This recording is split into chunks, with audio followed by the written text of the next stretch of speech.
Yo, what's up guys? Chase the Bro here, and welcome back to another Elden Ring weapon showcase. Today we're going to be taking a look at the Godskin Peeler.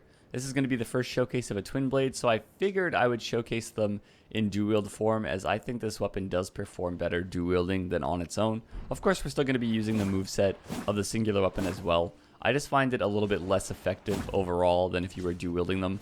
The dual wield moveset I think is definitely preferable, has great L1 chains. The jumping L1 comes out very quickly, especially if you plan to use any type of stat buildup on the twin blades, which is usually what I do because they have a great moveset for it. They apply stat buildup very well. If you look at the stat buildup for Frostbite, it has 127 buildup. Same with the bleed. If you did bleed, it's very high as well. But I wanted to go with a dexterity build, so I just went with the cold infusion. You see bleed builds a lot, right? So we're just going to go the Frostbite route, make it a little bit more interesting. And we also have interchangeable Ashes of War on this weapon as well, so we're going to be throwing those on every 2 duels, mixing it up. In the first one, I'm going to use Sword Dance. I feel like it's good for applying the stat proc buildup, does good damage, covers good ground, comes out quickly.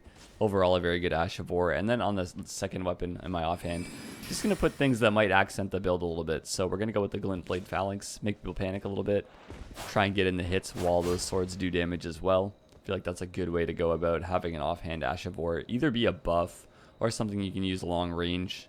I feel like those are the most useful. Now, taking a look at the actual stats for the build, I always have my high vigor pool. So we do have 60 vigor. And then I have the minimum endurance always for the weapons that I'm wielding, the armor that I'm utilizing, and the talismans that I'm wearing. I don't go any higher in endurance. It's just what I need to have a medium equip load with everything that I have equipped. After that, I have the minimum strength required for the Godskin Peeler.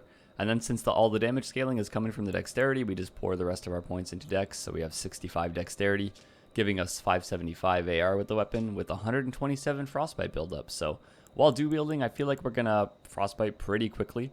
I also tend to like the jumping attack on this weapon, so we threw on the Claw Talisman as well as the Shard of Alexander, since we tend to use a whole bunch of different Ashes of War. I want to get the most damage out of those, so we have the Shard of Alexander for that. And then Crimson Ember Medallion for the health, and the Great Jar's Arsenal for the equip load. That's really all I have to say about the weapon, I suppose. It's not very complicated. You get in there with the jump attacks, especially when using the Claw Talisman.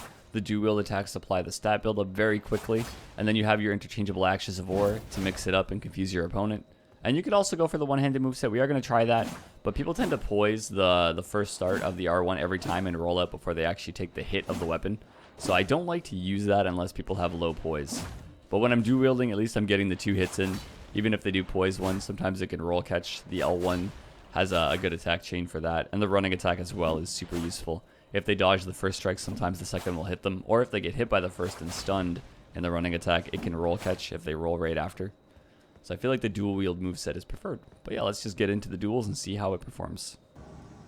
Alright, we have our first opponent, and it is Dio Madonna. Hello, Dio Madonna. You're looking poisey, so I guess we'll start with the dual wield moveset. Do you buff? Do you do anything? Are you good? You're good. Okay. That's nice to see. Woo. I thought he was going to do a follow-up. Let's try the running attack as we just go by each other. So yes, he does have enough poise to tank 1 hit of the weapon. Wow, it must cause a lot of frostbite buildup because... Oh, it's got a good running R1 one-handed. Preferable to the 2-handed moveset for sure. Let's just do this. Apply a little bit of pressure. He's smart though for eating all the frozen moss clumps constantly. There, we tried to make a panic roll a little bit. Take a trade, but it was probably in our favor. He wants to eat the moss clumps, I think. There's the frostbite buildup. Wow, so it seems like it applied in either 3 or 4 hits. Hard to say, really. Try and get him with the end Ash of War. Didn't work out. Let's get the Glint Blade Phalanx going. Just be a little bit aggressive. Oh, we mixed up the timing a little bit on him. Very fun fight, though, man. Very fun fight. Very wise to have the frostbite clumps. Moving on to our next opponent, we have Azaros. Hello, Azaros. Dual wield great swords, and one of them looks like the blasphemous blade. Hello there, sir. I just used that yesterday as well. Do you have any buffs, or are you good to go right away? Let's see. Oh, he's stunned by the one-handed moveset. All right, this is our chance. Our chance to actually use the R1. Oh, interesting strat. Okay, so the other one still does... That's what I'm talking about. So the actual strike of the light attack has a pre-strike that's very weak. See the little 96 damage? And people tend to poise out of that, which is why I don't tend to use that moveset very often. Let's try R1 a little bit. I just want to see if it stuns, because the running attack did stun him. So, see? So maybe the regular hit will. Yeah, the regular R1s will. It's just the two-handed R1 moveset that is not the best, in my opinion. Although he could pull off some victory here. Let's go for the L1. Oh, the rocks! There's the roll catch I was talking about with the running L1. Sometimes it's hard to dodge if I get in range of it. Very fun fight though, man. But yeah, overall I find that the two-handed attack pattern like very cool looking, but people just poise out of the actual strike versus the regular one-handed R1s. Alright, so we changed our Ash of War to Loretta's Slash, and I forgot to change the offhand Glintblade Phalanx, but we're going to change that next duel. We'll just see if we land Loretta's Slash at all. Hello there, Targus. Interesting, Targus, hello. Oh, yeah. I forgot. Yeah, it's a meme at this point, but I really always forget to change my stupid Physic Flask. Oh, you have the Mariah Executioner. Okay. Wait. Oh, I must have been getting some of the Phantom Frostbite buildup because Loretta Slash. Oh, that did good damage. Let's try it again. We could turn it. Battle of the Ash of Wars. Maybe not. I wonder if you can still strafe a Greatsword. He does an R1 or something, I wonder. If I can get a backstab. Okay. Well, that was kind of luck. Fun fight though, Targus. I was hoping that he would do an R1 and we could test if we could just run around it like you could in Dark Souls 3, but I guess it worked in its own way. Interesting fight. Hello there, Death Gambit. I realized I never sat after my last fight. There you go. I actually prefer that. Thank you. Thank you. Very fun. Rude. I wasn't even going to use my flask. That's funny. Interesting. Okay, Death Gambit, let's go. I just forgot to sit after my last battle. It's my own fault, really. But it's hilarious that you had Law of Regression ready there. Very fun fight, Death Gambit. Very interesting fight. He debuffs me, then he's like, my flask. I like that guy. That's funny. Very fun fight, man. This time I have my Physic Flask ready, and I actually put the magic buff tier in there. If he tends to drink one, which he's going to. Hello, Grim Venture. Hello. Let's do it. Hey, I got my boiled crab ready as well. Let's do it. I forgot to change off Loretta's Slash, so there's that. But we still have the Glintblade Phalanx here to kind of like pressure, cause a little bit of panic rolls. There we go. A little bit of panic rolls in there. Oh, we jumped the Ultra, the poke. I'm not sure if you can always do that. I think it worked because I was jumping before he even did it. I don't think you can use it as a dodge easily. Oh. Oh, I broke his bubble tier. Okay. I thought he had like the magic heal himself flask for a second. I was like, wait. Very fun fight, man. Very fun. Enjoyable mix-ups. I still have to use that weapon as well. Alright, for our next Ash of War, we're going to try out a Hoarfrost Stomp. I know it's not as good as its glory days, but we can probably still make it work. And then in the offhand, I have Gravitas. So, we can probably make an interesting mix-up with these. I actually want to see what we can do. Hello there, Gria. What are you wielding? Oh, we're drinking our flask. Okay, that's cool, because my Ashes of War benefit from that, I feel like. Come close! What about that? And then this. No, not a thing. All right, well, I just wanted to try it out. Ah, I tried to pivot to get a backstab there. I feel like it could have been cool. So we got some Frostbite. Let's get Hoarfrost going. Yeah, that didn't even like chip damage him. Maybe it's. We'll see what we can do. We traded again, but we got Frostbite, so closer. You keep rolling in when I expect you to roll out. I can appreciate it, though. Okay, now you're going to roll away. Ah, that didn't even work out. Oh, good roll catch, though. I popped this Crimson Bubble Tear, though. Mine still hasn't been popped. Whoa, I didn't expect him to charge it that much. You almost caught me with that, Gria. Most people go for, like, the roll catch attempt charge. That was, like, a full charge. Very fun fight. Very interesting. Welcome, welcome. Gria? Wait. This is the first time I've ever refought somebody. What are the odds that I found your sign, Gria? And you got a different build. Okay. Well, we had a really fun fight. I'm not opposed. I have Ice Spear this time as my Ash of War. So let's try it out. Oh, I didn't think you'd continue trading, Gria. You're a madman. Oh, you... Okay.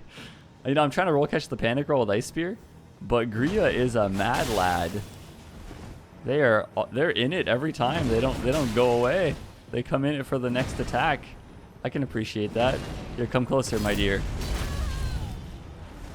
Oh, I was hoping maybe I could hit that. Ah, we got the trade at the end there. Very fun second fight, Gria. Interesting. I've never just happened upon the same player's sign again. That's funny. Fun fight, though. Alright, we're on to our last fight with the Knight of God. Hello, Knight of God. What do you got for me, man? You must have buffs, right? Yeah, we'll give you a double bow. Okay, no buffs for the Knight of God? How? Okay, well, I guess there's some lightning, but... R1. And then when you come in... No, I know how to fight that. I'm so sorry. You need to make someone panic with the roar initially. You want to be like right near them when you cast the start of Earthshaker. Or am I forgetting the name of that Ash of War? There's so many Ashes of War. Horaloo Earthshaker. There we go. It came back to me. But yeah, if you cast that near someone, the roar scares them, then they panic roll and they get hit by it. I feel like that's really the best way to utilize it. All right, we have our first invasion in the mountaintops with Aurora Lichblade. All right. Oh, and I actually see them. Wardress. They have a summon as well. Is there another invader here? Because someone's getting beat up.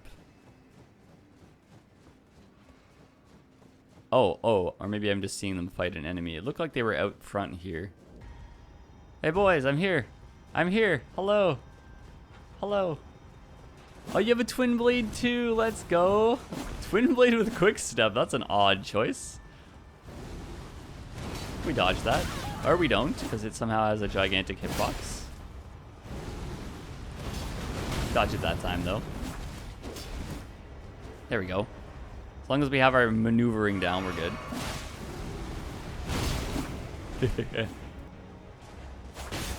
He has the poise to tank that.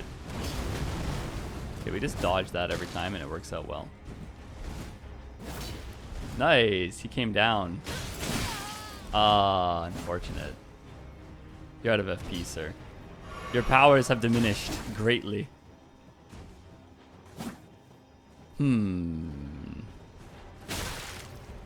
I don't have the poise to tank a Twin Blade? Really? Thought I did. Okay.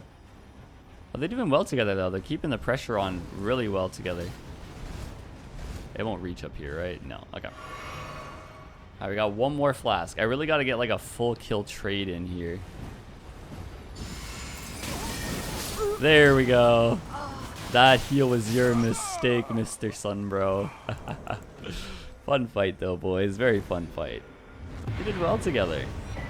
These are actually hard to pressure two players with. It's really good against one, though. But I feel like the moveset sometimes is tough to deal with, too. But the Ice Spear just saved me there. Alright, moving on to our next invasion. We are in Knoxstella.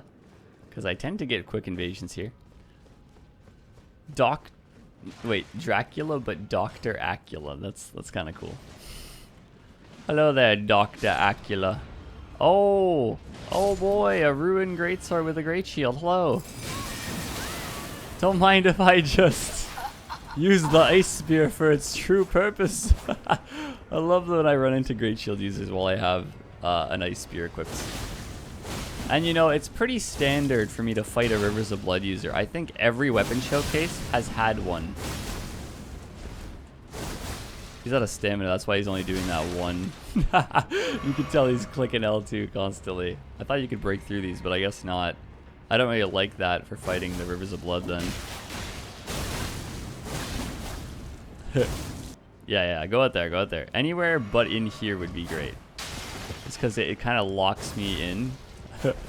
Oh, he's out of FP. Oh, your whole build's gone. Oh no, what happened? Fun fight, Dr. Acula. It's honestly tradition now that every one of the invasions has a Rivers of Blood user. I think almost everyone has. Fun fight. Alright, those are all the battles that I have for you guys for today with the Godskin Peeler. I hope you enjoyed the showcase. Once again, there's the stats on the right, my armor here, the talismans that I utilized for the showcase, and comment other weapons below. I'm trying my best to do all the recommended ones. There are some that I also want to showcase on my own, so I'm doing those as well. But I love when you guys recommend weapons in Ashes of War. Helps me plan ahead. I really do appreciate it. Thank you guys so much for watching the series. It's been a great time so far, and until the next video, I will see you. Goodbye. Goodbye.